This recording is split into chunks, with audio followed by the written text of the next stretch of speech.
خوش آمدید ایک بار پھر آپ کی خدمت میں حاضر ہے اور افطار کے وقت قریب ہے تمام شہروں میں، تو اس سے پہلے کچھ تیاری کرنی ہوتی ہے، تیاری ہو مزیدار، اس لیے اس سیگمنٹ کا نام ہے افطار مزیدار۔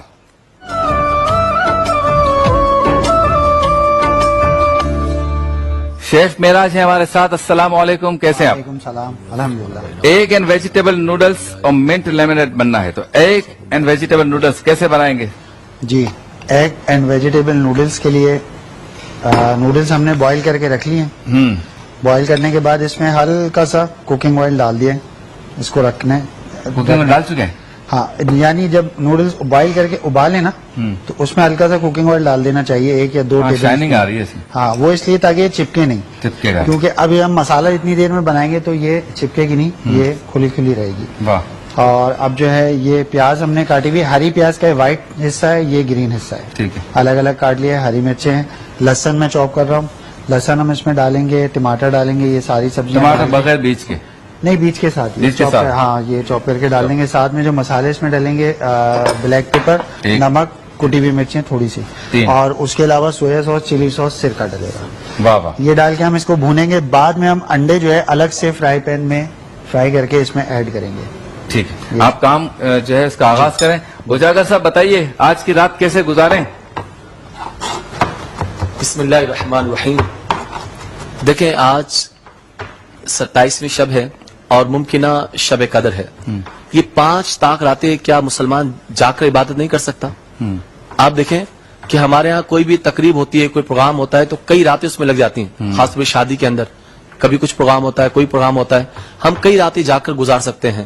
تو یہ پوری زندگی سال میں یہ 5 طاق راتیں آتی ہیں، اور یقیناً 5 راتوں میں سے ایک رات شب قدر ہے، اور انسان جس رات کی قدر کر لے وہ اس کے لیے شب قدر ہو جاتی ہے۔ واہ واہ۔ آپ دیکھیں اتنی بڑی رات ہے کہ اس کے لیے پوری سورۃ مبارکہ نازل ہو گئی، انا انزلناہ فی لیلۃ القدر وما ادراک ما لیلۃ القدر لیلۃ القدر خیر من الف شہر۔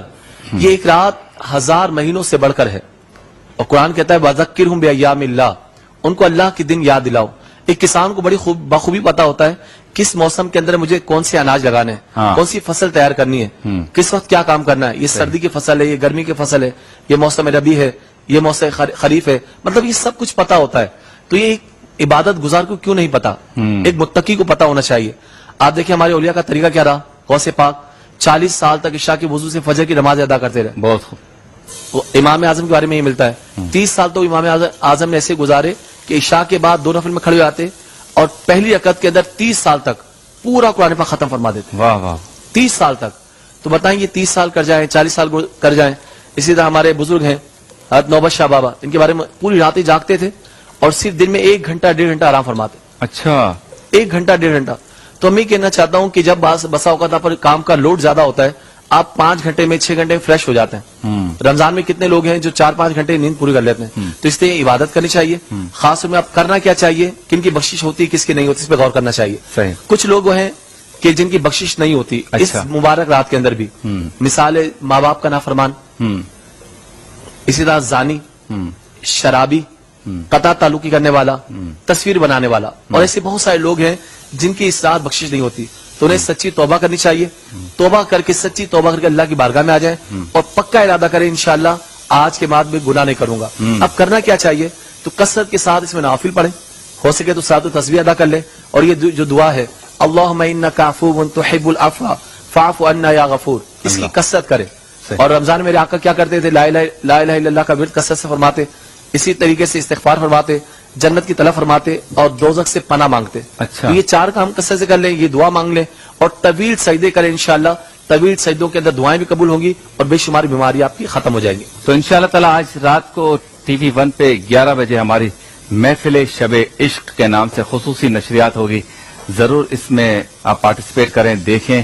آپ بہتر یہ ہے کہ مسجدوں میں پروگرام ہے تو مرد وہاں مسجدوں میں پروگرام میں جائیں اور خواتین گھروں میں ذکر و اذکار کریں، لیکن اگر ٹی وی کھولتے ہیں تو ایسی محفلیں، ایسی ٹرانسمیشنز دیکھیں جو اس رات میں آپ کو عبادت کی طرف جو رغبت دلائیں۔ شاہ صاحب بتائیں آپ کے خیال سے آج کی رات کس طرح سے؟ دیکھیے، سب سے پہلے تو اپنے فرض نمازوں کا خیال رکھا جائے، عشاء کی نماز جماعت کے ساتھ ادا کر لی جائے، اور فجر کی نماز جو ہے وہ جماعت کے ساتھ ادا کی جائے۔ وہ ممالک جہاں آج بھی مساجد بند ہیں اور لاک ڈاؤن کی کیفیت ہے تو وہ اپنے گھروں کے اندر جماعت کرائیں۔ ٹھیک ہے، اس لیے کہ حدیث پاک کے اندر موجود ہے سرکار فاروق اعظم سے بھی اور عثمان غنی سے بھی کہ جس نے عشاء کی نماز جماعت سے پڑھ لی اور فجر کی نماز جماعت سے پڑھ لی تو اس دوران رات بھر وہ عبادت گزاروں میں شمار ہوگا۔ واہ۔ لہذا اس کے ساتھ پھر جہاں اجتماعات صلاۃ تسبیح کے ہیں، تلقین کے ہیں، میں یہ کہوں گا کہ انفرادی عبادت کے ساتھ ساتھ اجتماعی عبادت کی طرف آئیں، کیونکہ ہم گویا کہ ایک عام سادہ لوگ ہیں، ہمیں عادت ہی اجتماعی صورت میں پڑتی ہے۔ صحیح۔ جب اجتماعی صورت میں عادت پڑتی ہے تب ہم اپنی انفرادی اور تنہائی کی زندگی کو سدھار سکتے ہیں۔ تو جہاں دروس ہیں، جہاں تلقین ہے، جس طرح آپ نے خود کہا کہ جہاں عبادات کے طریقے بتائے جاتے ہیں تو وہاں تھوڑا وقت، ظاہر سی بات اتنی لمبی محفل تو ہوتی نہیں، ایک 15 منٹ کا درس ہوتا ہے، آدھا گھنٹے کا درس ہوتا ہے، اس کو سن کر بندہ اس کے اندر گویا کہ رغبت کو پیدا کرے اور اس کے بعد اپنی قضا نمازوں کی طرف خاص طور پر توجہ دیں اور عبادات اتنی رکھیں کہ ایسی بھی تھکن نہ ہو جائے کہ شیطان آخری وقت میں اتنی سستی دلا دے کہ بندہ سو جائے اور اس کی فجر کی نماز چلی جائے اور یہ جو سارا رات اس نے نوافل کا اہتمام کیا ہے یہ سب اس کے لیے مشکل ہو جائے۔ صحیح۔ لہٰذا ان چیزوں کا خاص طور پر خیال رکھیں اور جس طرح علامہ صاحب نے دیگر وظائف بتائے ہیں اس کو ساتھ میں لے کر ان نمازوں کا خاص ارے ملائکہ اترتے ہیں، اس سے کیا مراد ہے؟ تنزل الملائکہ، دیکھیے ملائکہ اترنے سے مراد ایک تو قرآن کی واضح نص ہے کہ فرشتے اترتے ہیں، ٹھیک ہے نا۔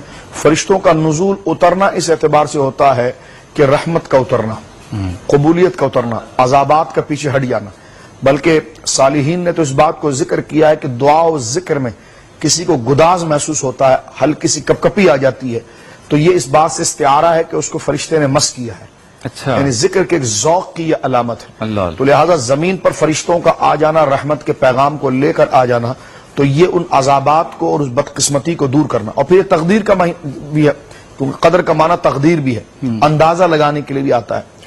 تو اللہ رب العالمین کا علم تو اندازے کا نہیں، وہ تو ازلی ہے، یعنی اللہ رب العالمین نے انسان کو پیدا کرنے سے پہلے اس بات کا علم رکھا ہے کہ یہ میرے بندے نے کرنا کیا ہے، تو وہ ہے تقدیر۔ یہ نہیں کہ جو لوگ کہتے ہیں یار ہماری تو قسمت میں لکھا تھا ہم نے تو یہی کرنا ہے، ایسا نہیں۔ جو لکھا ہوا ہے، ایسا نہیں کہ جو لکھا ہوا ہے وہ آپ کریں گے، آپ نے جو کرنا تھا وہ لکھا ہوا ہے، تو لہٰذا اپنے آپ کو ایسا مجرد نہ بنائے، اللہ کے حضور دعا بھی رکھیں۔ تو لہٰذا 15 شعبان المعظم کو یہ تمام چیزیں لکھ دی جاتی ہیں، صحیح۔ رزق لکھ دیا جاتا ہے، شادی لکھ دی جاتی ہے، عمر لکھ دی جاتی ہے، اولاد لکھ دی جاتی ہے، امن و سکون لکھ دیا جاتا ہے۔ اسی کے مقابلے میں پریشانی ہے، بے اولادی ہے، آزمائش ہے، یہ تمام چیزیں۔ اور اس دوران کا جو یہ پروسیس ہے یہ 15 شعبان سے لے کر اور لیلۃ القدر کے درمیان، اس میں بندہ اگر اللہ رب العالمین کی بارگاہ میں التجا کرے اور خیر کو طلب کرے اور وہ کہے کہ میری قسمت سے، میری تقدیر سے شر کو ختم کر دے، کہ میں تیری رحمت کو پسند کرتا ہوں، کفر سے نفرت کرتا ہوں، میں تیری ناراضگی سے ڈرتا ہوں، سوء خاتمہ سے مجھے محفوظ کر دے، میرے بچوں کو محفوظ کر دے، تو پھر اللہ رب العالمین قرآن مجید میں فرماتا ہے کہ یمحو اللہ ما یشاء ویثبت، یمحو محو کر دیتا ہے، اللہ مٹا دیتا ہے ان چیزوں کو جسے وہ چاہتا ہے اور جس چیز کو چاہتا ہے وہ برقرار رکھتا ہے۔ واہ واہ۔ اور 27 کی وہ رات ہے جو لیلۃ القدر کی ترتیب میں، تو اس لیے اللہ سے حسن خاتمہ مانگنا چاہیے اور دعاؤں میں جامع دعا، جس طرح بھی حضرت نے ذکر فرمائی کہ اللہ، جو سرکار علیہ السلام کا طریقہ تھا، اللہم انک عفو تحب العفو فاعف عنا یا غفور، یعنی اللہ عفو ہے، معاف کرنے والا ہے، یہ اللہ کے اسماء میں سے ہے اور وہ معافی کو پسند کرتا ہے۔ فاعف عنا یا غفور، تو یا اللہ ہمیں معاف فرما اے بخشنے والے۔ تو جب حضور علیہ السلام کو معافی کا اللہ نے حکم دیا سورۃ الاعراف میں کہ محبوب آپ معاف کریں اور درگزر کریں، اور سرکار نے پھر کن کو معاف کیا؟ حبار بن اسود کو معاف کیا۔ اللہ، وہ حبار بن اسود جس نے سرکار کی بیٹی سیدہ زینب کو نیزہ مارا تھا، وحشی کو معاف کر دیا۔ تو جب حضور کو یہ حکم ہے کہ معاف کر دے تو اندازہ لگائیے پھر اللہ کیسا معاف کرتا ہے۔ کیا بات ہے، سبحان اللہ۔ ملاقات ہوتی ہے مختصر سے وقفے کے بعد۔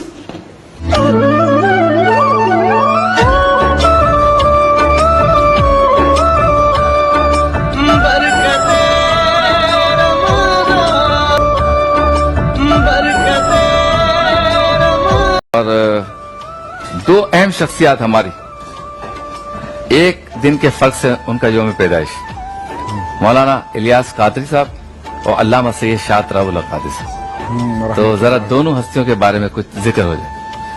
بسم اللہ الرحمن الرحیم۔ یقیناً علماء کا وجود اس زمین کے اوپر ایک نعمت عظمیٰ ہوتا ہے کہ جس کے ذریعے اللہ رب العالمین کا ذکر اور اس کی ہدایات بندوں تک پہنچتی ہیں۔ اور علماء اللہ کے دین کے وارث ہوتے ہیں، اور قرآن نے ذکر کیا انما یخشی اللہ من عبادہ العلماء، اللہ رب العالمین جل وعلا سے ڈرنے والے علماء ہی ہیں جو دین کے نائب ہوتے ہیں اور قدرت کے وہ مقصود ہوتے ہیں، صحیح، ان کے ذریعے ہدایات کے ذرائع بڑھتے ہیں، اور وہ حزب اللہ کی جماعت کے وہ سربراہ ہوتے ہیں کہ جن کے ماتحت ایک لشکر تیار ہوتا ہے، امن کا، محبت کا، ہدایت کا، جو شیطنت کے مقابلے کے سامنے ایک سیسا پلائی ہوئی دیوار کی مانند ہوتا ہے۔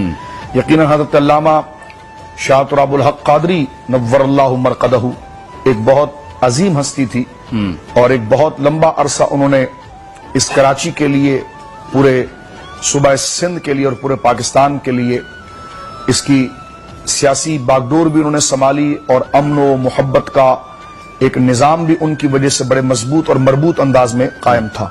بڑی متوازن مزاج کی شخصیت تھی، بہت بڑے اہل علم تھے اور بہت بڑے وہ دانشور تھے۔ انہوں نے خطابت کے اندر اللہ رب العالمین نے آواز میں، خطابت میں، دلائل میں، فہم میں، مطالعے میں ایک بہت بڑا درک علامہ شاہ تراب الحق قادری رحمہ اللہ رکھتے تھے، اور استقامت ان کے اندر تھی۔ استقامت بایمانہ تھی، جو صالحین کا طریقہ ہے، نیک لوگوں کا طریقہ ہے، اس کو انہوں نے مضبوطی سے پکڑ کر رکھا تھا۔ آنے والے حالات اور معاملات میں وہ گویا کہ ان کے قدم متزلزل نہیں ہوتے تھے۔ تو یہ وہ صالحین لوگ ہیں جو اپنے ماضی کو دیکھ کر اپنے مستقبل کی راہ پر طے۔ حضرت علامہ الیاس قادری صاحب قبلہ دامت برکاتہم العالیہ یقیناً یہ بھی اللہ رب العالمین کی ایک نعمت میں سے ہیں کہ جن کے ہاتھوں پر بے شمار لوگ جو گمراہی کی طرف تھے، اللہ رب العالمین نے ان کو ہدایت عطا فرمایا، دین کا نور عطا فرمایا، اللہ اس کے رسول صلی اللہ علیہ وسلم کی محبت اور دین کا جذبہ دیا، اور کس مقصد کے لیے ان کو پیدا کیا گیا ہے، اس کا عرفان اور اس کی معرفت حضرت علامہ الیاس قادری صاحب قبلہ کی انتھک جد و جہد کہ جس پر جتنا کلام کیا کم کیا ہے، کہ جتنی محنت کے ساتھ انہوں نے کام کیا، آج پوری دنیا کے اندر جس ترتیب کے ساتھ، جس نظم کے ساتھ ان کے متبعین یعنی ہیں تو اللہ رسول کے فرما بردار، لیکن جس نہج پر انہوں نے اصلاح کی ہے، ایک خوبصورت لباس کے ساتھ ساتھ ایک خوبصورت انداز اور لوگوں کے لیے محبت اور امن کو عام کرتے ہوئے نظر آتے ہیں۔ کیا بات! تو میں دعا کرتا ہوں اللہ رب العالمین جل وعلا حضرت کو لمبی عمر بالعافیت عطا فرمائے۔ ایسے لوگ وہ ہیں جو کائنات کے لیے بڑی نعمت ہوتے ہیں، شیطنت کے مقابلے میں، دہشت گردی کے مقابلے میں، افراتفری کے مقابلے میں ایک سچے مسلمان کو، ایک انسان کو کس طریقے سے اپنی راہ گزارنی چاہیے امن و محبت کے ساتھ، اس کے لیے یہ رہنما ہوتے ہیں۔ اللہ رب العالمین جل وعلا انہیں سلامت رکھے۔ بہت خوب، فضل عظیم قادری ہمارے ساتھ موجود ہے۔ مائک ہے آپ کے پاس؟ جی مائک موجود ہے، تو میں شاہ صاحب کی بات کو آگے بڑھاتے ہوئے علامہ سید شاہ تراب الحق قادری صاحب کی قبر پر اللہ تعالیٰ نور کی برسات فرمائے۔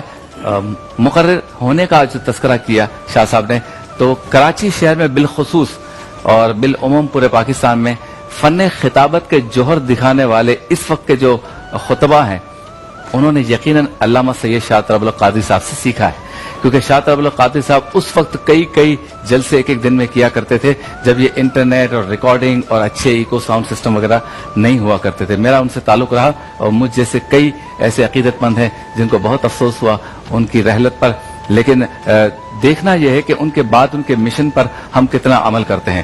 وہ سچے عاشق رسول تھے، اور لائیو سوالات کے جوابات دینا، فقہی سوالات کے جوابات مجمع میں وہ سب سے پرچی لے لیتے تھے اور اسی وقت اس کا جواب دیتے تھے۔ اس کا آغاز بھی علامہ سید شاہ تراب الحق قادری صاحب نے کیا، اور اہم ترین بات یہ تھی کہ اپنے بزرگوں کے طریقوں پر عمل کرتے تھے۔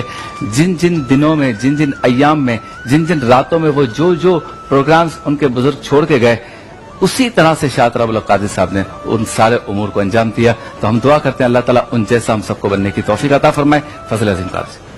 اللہ الرحمن الرحیم۔ ہر وقت تصور میں مدینے کی گلی ہی ہو،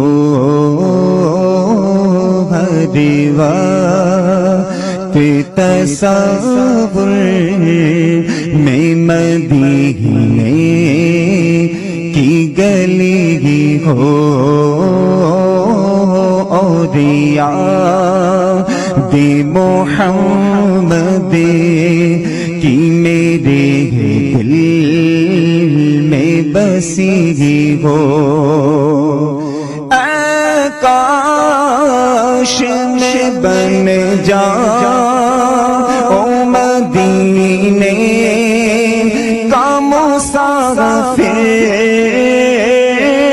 اے کاش میں بن جاؤں مدینے کا مسافر،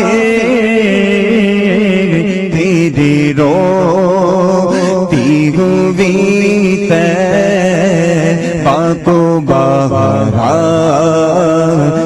چلی گی ہو، اودیا دی محمد کی میرے دل میں بسی گی ہو، اے کاش مدینے میں مجھے موتیوں آئے، اے کاش مدینے میں مجھے موتیوں آئے، قدموں میں تیرے سر ہو میری روح چلے گی ہو، اودیا دی محمد کی میرے دل میں بسی گی ہو۔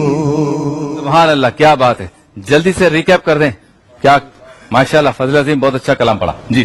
اچھا، نوڈلز جو ہے ہم نے بوائل کر لی تھی پہلے سے، ٹھیک اس ہے۔ کے بعد جو ہے ہم نے آئل میں پیاز، لہسن اور ٹماٹر ڈالا، اس کے بعد جو ہے ہم نے کالی مرچ، نمک، کوٹی ہوئی مرچیں ڈال کے اس کو بھونا، ٹماٹر جب گل گیا اس کے بعد ہم نے اس میں شملہ مرچ، گاجر ڈال دی، اور جو ہے ہری پیاز جو کٹی ہوئی رکھی تھی وہ ڈال دی، ساتھ میں ہری مرچیں ڈال دی۔ کیا بات، جب یہ گریوی بن گئی اس کے بعد اس میں ہم نے سویا سوس، چلی سوس اور ونیگر ڈالا ہے ٹھیک تھوڑا ہے۔ تھوڑا، اس کے بعد نوڈلز ایڈ کر کے اس کو مکس کر دیا، بعد میں انڈا جو ہے الگ سے آملیٹ بنا کے نمک ذرا سا ڈال کے وہ اس میں ایڈ کیا، تو یہ اور نوڈلز لیمنیڈ کے لیے جو ہے منٹ لیمنیڈ ہے، تو دھنیا ڈھیر سارا لے کے اس کو بلینڈ کرنا ہے، ساتھ میں ہم نے وائٹ ڈرنک ملائی، لیمن ملایا اور چینی ملائی ہے۔ بہت خوب، چلتے ہیں بریک کی جانب، بریک کے بعد برکت افتاح۔